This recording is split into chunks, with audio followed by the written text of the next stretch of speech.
You're listening to the Employee Safety Podcast from Alert Media, a podcast for professionals responsible for the safety and well-being of their employees. Each episode features an interview with a leader in employee safety to discuss how to protect your employees from a wide array of threats, from severe weather to a global pandemic. Let's get into the show. Welcome back to the Employee Safety Podcast. I'm Peter Steinfeld. May is Mental Health Awareness Month, so I invited Dr. Tracy Brower to the show to talk about the sociology of work and the importance of psychological safety in the workplace. Tracy earned a PhD in sociology, and her area of expertise is work-life fulfillment and happiness. She's the author of 2 books, The Secret to Happiness at Work and Bring Work to Life by Bringing Life to Work. Tracy's also an award-winning speaker and a contributor to Forbes, Fast Company, TEDx, and the Wall Street Journal. She currently serves as the Vice President of Workplace Insights with the Applied Research and Consulting Group at Steelcase, the furniture manufacturing company. In today's episode, Tracy talks about the science behind how people interact and engage at work, as well as specific programs and cultural shifts that organizations can implement to support the mental health of their employees. Let's jump in. Tracy, you studied the sociology of work throughout your career, so I know you have a strong perspective on it, but can you provide some background on that and perhaps talk about why it's an important concept for organizations to understand? Sociology is such an exciting scientific study of people, and the sociology of work is how people affect their work and how the work affects them back. So it really gets at sort of the human component of work and workplace and the work experience. And there's really wonderful data about what people need. Steelcase, as a matter of fact, has done some work on collecting data about people's expectations, and they have to do with really needing a sense of safety and a sense of belonging and the ability to be productive and have a sense of comfort and control in the work environment. So there's just a lot of data around sociology and the sociology of work. And part of that is around psychological safety as well, which I know we'll get into, but that is about people really feeling safe to bring their whole selves to the workplace. And then in your experience, what does a psychologically safe work environment look like? Yeah, this is all about feeling like we're respected, really acknowledging differences between people, having really strong team bonds where we feel a sense of that we're known, that we're appreciated, that we can bring whoever we are to the workplace, that we feel like our teammates will back us up, that we feel like we can trust others and that we trust them. And so all of that is about psychological safety, but there's some really beautiful research on this as well. The research suggests that when we feel like we can bring our whole selves to work, when we feel like we can bring all of who we are, we tend to perform better, but we also tend to have better mental health. There's also a beautiful set of data that talks about a concept called PPR, which is perceived partner responsiveness. And that is about our partners in life, as in romantic partners, but it's also about the partnership that we experience with colleagues. And it's actually linked to morbidity and physical health. And it has to do with 3 things. It has to do with the fact that we feel known, that we feel understood. It has to do with feeling validated, like, okay, not only do you know me and understand me, but you're cool with me and you kind of get me and you validate me. And then it also has to do with caring, like when compassion kicks in. So it's feeling known, it's feeling validated, and it's feeling like others have a sense of care. So that concept of PPR, that data around PPR, that perceived responsiveness by the people around us is also a really important concept for psychological safety. Generally speaking, when did this become a thing, for lack of a better word? Because it wasn't always a thing. Many years ago, it's like, I don't want to hear about your personal self. Just come to work and do your job. So when did this really start becoming a thing? Yeah, I think that's a really good question. You know, interestingly, Amy Edmondson at Harvard was one of the first people to posit the idea of psychological safety. And in one of my very first jobs out of college, she was doing fellowship work with the company that I was with at the time. So the concept has been around for, like 20 years, but it's only just now become more popular. But more importantly, the awareness of them, our ability to talk about them, really sort of understanding of how important they they are has really become more of a thing prior to the pandemic and then significantly through the pandemic. There's some really great research that looks at mental health and social isolation.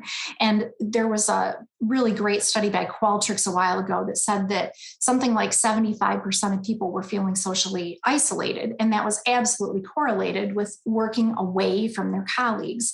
So there are wonderful things about remote work, but one of the things that we struggle with is a sense of more social isolation with remote work. And so that pandemic experience, that distance experience has really exacerbated some of the psychological safety and the elements of proximity and has exacerbated mental health issues. And therefore, well-being has become increasingly part of our discussion. Yeah. Well, with that in mind, how can organizations benefit from creating a positive workplace that really prioritizes mental health and well-being? Oh my gosh, the benefits are really incredible. And there's been some really great research on this as well. One of the elements is looking at leaders who are more empathetic. So when leaders are more empathetic, people report greater mental health and emotional well-being. And so therefore, they can contribute more fully. There's also some great research on leader empathy that suggests that when people perceive empathy from leaders, they tend to be more productive, they tend to be more engaged, they tend to be more innovative, they are more likely to be retained. And so there's really, really a lot of research on how important it is that we attend to this. There's also tons of research on joy and happiness. And when we are happier, we have better physical health, we're more likely to be productive, we're more likely to perform better, we're more likely to stay with our current organization. And that operates actually at the country level as well. So if we doubt it at the company level, we can absolutely embrace it, knowing that it operates at multiple levels. When countries' citizens are happier, they tend to have greater GDP, greater educational attainment, and greater physical health. So there's this really important relationship between how people are feeling cognitively, emotionally, physically, and the way that they're able to bring their best to their work and their health and well-being, as well as the way they're able to contribute to the organization. So it's really a win-win. Is there any more data about how psychological safety affects people in organizations? Yeah, actually, there's a really great logic train that I love. It's when we feel greater levels of psychological safety, we feel more able to take risks because we know that others have our backs.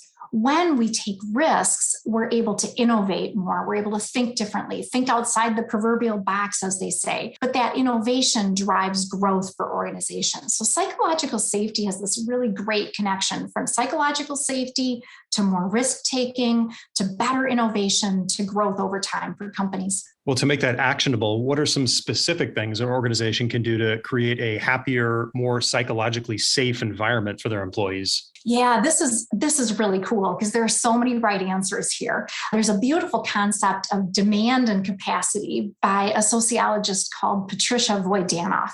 And we feel a different sense of capacity to deal with things, and we perceive our demands differently based on the support systems around us. So as organizations are thinking about actionable ways to address this, they can think about how they build people's capacity and how they reduce potentially demand. And so some of the ways that we do that are by offering apps for mental health or offering access to things like care.com, which helps people find care because caregiving has increased so much for loved ones, for friends, for family, not just for children. Even pet insurance is something that can be a support system. The other thing that's really great as we think about support systems is development opportunities and growth opportunities.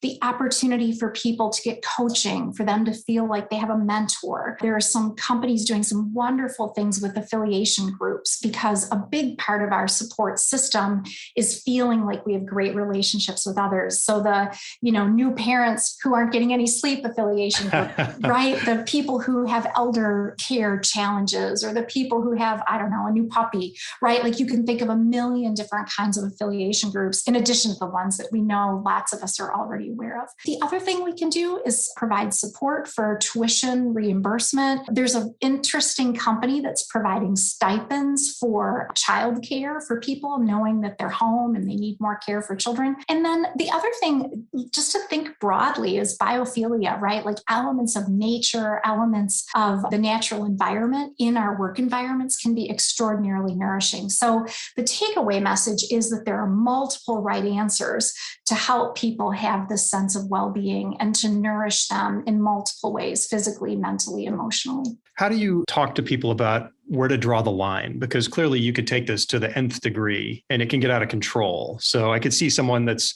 maybe a bit of a curmudgeon saying, if you give something, then you got to keep going and going and going. Where is it okay to draw the line? And I know it's not going to be the same for every organization. So generally speaking. Yeah, it's a great question. I think it's all about the Goldilocks rule, as much as necessary, as little as possible. So, do as much as necessary and do what really matters to your people. Like if you've got a preponderance of, younger generations, they may prefer childcare oriented kinds of benefits. Or if you have a preponderance of different kinds of demographics, you might think about that. The other thing to consider, I think that's really important, is the business case for some of these. So this isn't just about kind of fluffy stuff that we're giving people for no return. When we start with people, when we do the right thing for people, we absolutely get business results and business outcomes. So think about these not as costs, but as investments. The other thing I think we need to think about from a business standpoint is the extent to which people use some of these benefits. Like our research suggests that many of these benefits get very little use.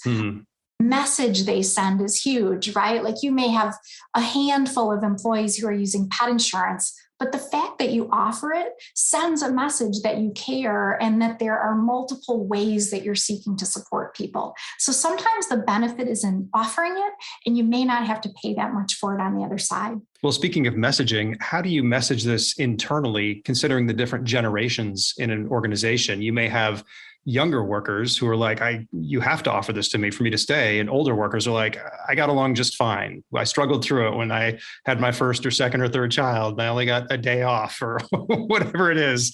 So how do you manage that messaging internally? I think it's all about connecting it to the business and connecting it to the values and the culture of the organization.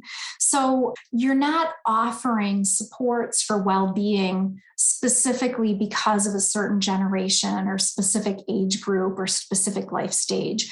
You care about all of your workers, and lots of workers have different needs across the life stage. But you do want to have a culture where you value people, a culture where you're embracing psychological safety, a culture where people can do their best. And you recognize as an organization and as a leadership group that there are lots of different ways that people will need those supports, lots of different solutions and approaches to work life that people have. So you want to provide a suite of services that people can pull from based on their unique kind of life stage and life circumstance. So I think the messaging has to do with culture, values, and the importance of the people to the business. I think it has to do with the acknowledging diversity in terms of work life and acknowledging a range of solutions for people to tap into it based on their diverse life stage or situation. Yeah, that's a great point. I think the overarching message should be, we can't think of everything that could be concerning our workers, but here are things that we are doing, and hopefully that should show you that we care. So come to us if there's something else that you're concerned about. Yeah, when you were 25 and having your first kid, we didn't have anything in place. But now that you're 60 and you're concerned about these things at that stage in your life, and we don't have a program for that, come to us. It's okay. Like, let's talk about it. Yeah, absolutely. And you know what's really interesting is as we think about psychological safety, as we think about a culture of deep respect for people, the question we can ask is, what matters to you? Because that's a way to really acknowledge and understand people in their unique situation. And it helps inform what could we and should we be offering. So generation tends to be something we can overgeneralize. Oh, those boomers, those millennials, right? Which is really less helpful, right? The differences between individuals are more meaningful than the differences between overgeneralized groups. However, life stage is a great way to think about the different needs. And at different life stages, people have different needs from their work experience. We all have all the needs, but our priority tends to be different. So when we're early in our life stage, right, pre-kids, building our careers, maybe we won't have kids someday, but we're still kind of early in our growth cycle. We want a work experience that helps us connect and learn and build social capital and have mentors and visibility that helps us grow our career. Mid-career, if we've got kids, we want to have a work experience that absolutely supports our performance. So we can get in, we can perform, we can get out and do the daycare dash at 5. And late stage, we tend to be really interested in leaving a legacy and sharing what we know, in being part of organizational memory. All of those things are important across the life stages, but the priority at each of those life stages tends to be something that's fairly predictable. So that's something else to think about as well, is kind of meeting people where they are, based on life stage, based on their emerging work needs, based on their shifting expectations, based on the pandemic. And that overall sends a message that we care, we're listening, we want to hear your input, we want your voice about what matters most. So all that being said, do you think this trend toward workplace happiness is just a moment in time and only temporary in the response to things like the Great Resignation and similar challenges, or is it here to stay? I think this is the $6 million question. I did some research with a number of HR senior leaders, and I asked the exact question: is this a blip, or is this something that we can count on as a trend? And their belief is that this is a trend, that this will go on for the conceivable future. Part of the reason is that if you talk to smart economists, our talent revolution is not going away anytime soon. It is significantly driven by demographics. And so we are going to be in this talent crunch for no less than 5 years, according to many of the economists that I've been paying attention to. You may be paying attention to different economists. That's cool too. But in general, we know the talent revolution is here to stay for a good while. And the other thing that we know is that when we attend to the well-being of people, we see this payoff for the business. So I like to say you can do it for the right reasons or the wrong reasons, right? Like you can do it for really good reasons. We care about people. We respect people. We want to treat people as whole individuals. Or maybe you just care about the business benefits and getting the result, for goodness sake. And then it's a good idea too. So I think it's here to stay. I think it's a trend that will last. And I think that it has enough payoffs for both people and business that it will be something that remains central and remains strategic for business. Do you think these kinds of cultural shifts help employees avoid burnout? Yes. Oh, this is so interesting, right? Burnout has been absolutely on the rise. And burnout is typically the result of a few things. When people feel trapped and so don't see a path forward, when they feel cynical and negative about what's going on around them, and when they don't feel capable of moving forward. This is interesting too. Burnout tends to occur most when we're doing repetitive tasks that require a lot of our brain power. So if you're doing a repetitive task that you can kind of check yourself out on it, it's actually less burnout producing than if it requires lots and lots of attention. So think about doing presentations or doing training or interacting with customers and doing the same presentation in a fresh way over and over again, right? Burnout can be really eased when we give people variety in their work, when we give them opportunities for growth. So variety enters into less repetitiveness of tasks. Growth opportunities say, oh my gosh, I'm not stagnated. There's a next place I can go that's pretty cool.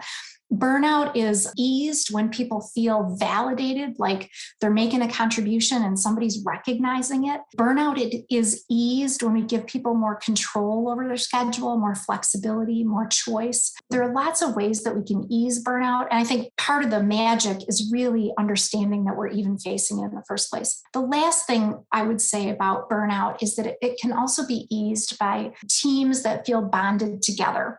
Like sometimes we assume that the social stuff is best for bonding, right? Go to the escape room or do the virtual Zoom happy hour or do the, rock climbing or whatever you're going to do on a social basis. But in reality, the best bonding comes when we roll up sleeves together, when we're challenged together, when we're doing a task together, because we have to sort of think in new ways. We have to think in more complex ways that requires skills of everybody at the table. And so that bonding is also helpful for burnout because we feel that line of sight to the work we're doing with others. We feel like our work matters and we feel like it's contributing to something bigger than ourselves. Do you think it's going to be important in the future to get employees to get back in the office sometimes for their psychological well-being? And if so, how do you counsel managers to encourage people to come in, but also encourage the workers themselves to want to come in. It's a bi-directional thing. Yeah, it's so bi-directional. I really think that we need to see each other and that we do need to work in the office sometimes. And maybe that makes me a dinosaur. I push back myself and I say, maybe the world really is going to all remote all the time. And I think lots of remote can be a good thing. But what I worry about is that we don't even realize what we're missing, right? Like we're going to be so remote and we're going to look up from our laptops in 2 years and we're going to say, oh my gosh, we've lost reciprocity. We've lost the ability to relate to each other as much. We've lost a social norm toward connecting in really inconsequential ways. There's some great data that those inconsequential connections are actually really important to our sense of community. That interaction with the barista, that interaction with the person at the dry cleaner, that interaction with the person at Target. And we can remove a lot of friction from our lives by removing some of those interactions. But ultimately, we want to be members of a community where we talk to each other, where we're aware of each other, where we're plugged into each other, even at those more superficial conversational levels. Work is fundamentally social. Whether we're an introvert or an extrovert, we absolutely need connection. And work is one of the fundamental ways that we get connection. 75% of our friends we tend to make at work. 82% come from colleges and high school experiences. But we make lots of our friends from work. We feel a sense of identity from our work. Work is a place that we have the opportunity to make contributions, express our talents, contribute to our communities.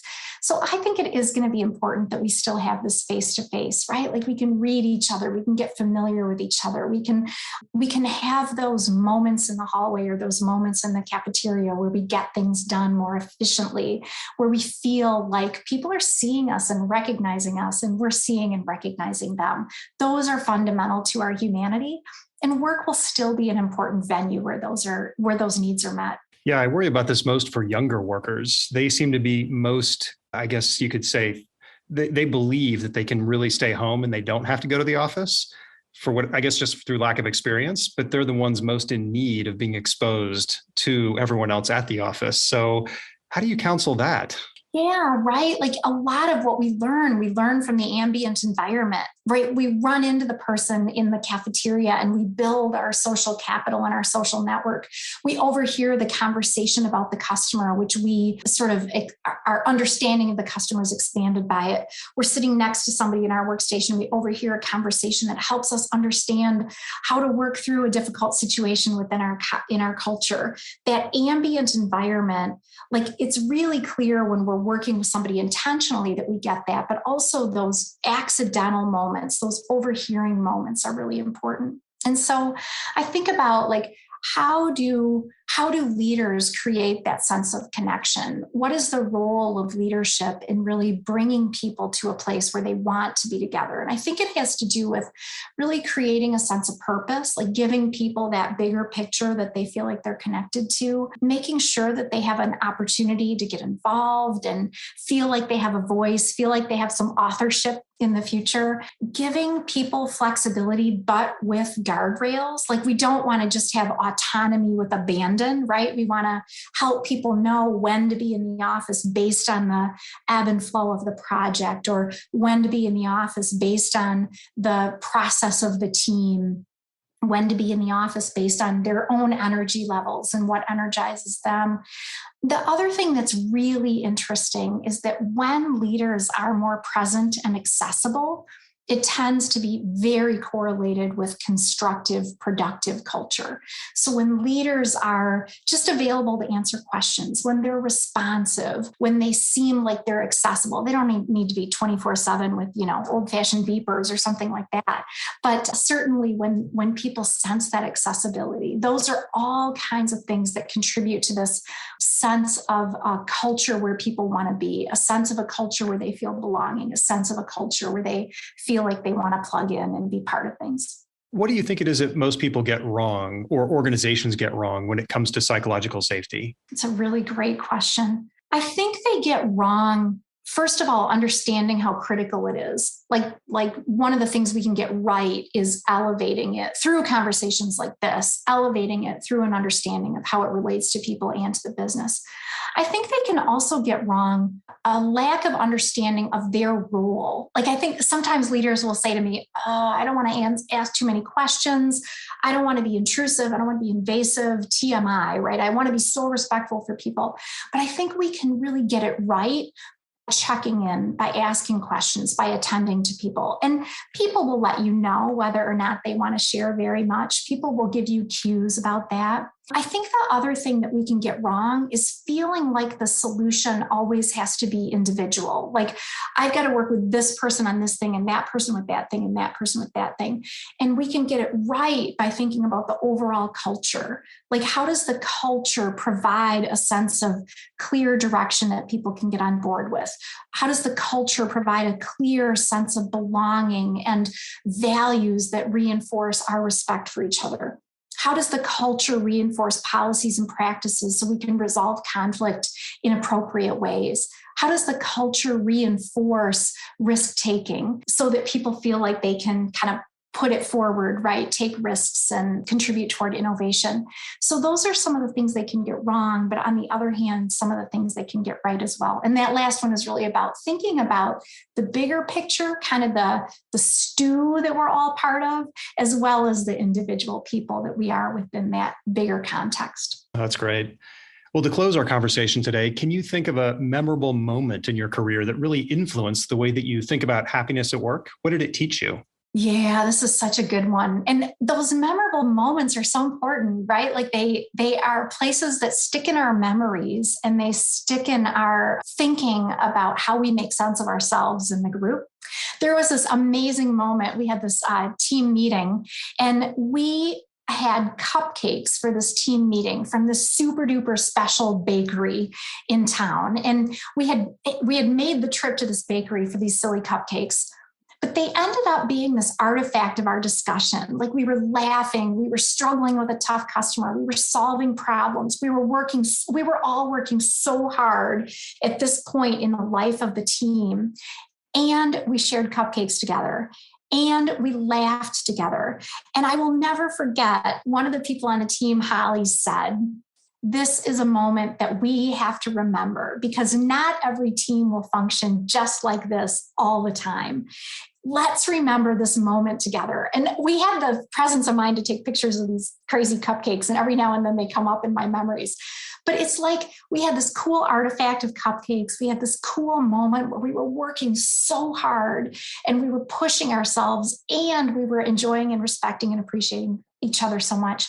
And the takeaway message for me is to just really appreciate all those moments, to be super present for those moments, because then we can bring that level of happiness, that joy, those behaviors, those values into the next thing. So it's all about, I think, presence and gratitude. Yeah, that's a great story. Do you have any resources you could recommend for our audience to learn more about the sociology of work, mental health in the workplace, or just psychological safety in general? Yeah, there's so much great stuff here. So on my website, tracybrower.com, I've got a section of collected articles on mental health and well-being. And each of those articles has links to third-party sources and academic studies and additional information. So that's one. There's a wonderful book I just finished called 4,000 Weeks. It's by Berkman.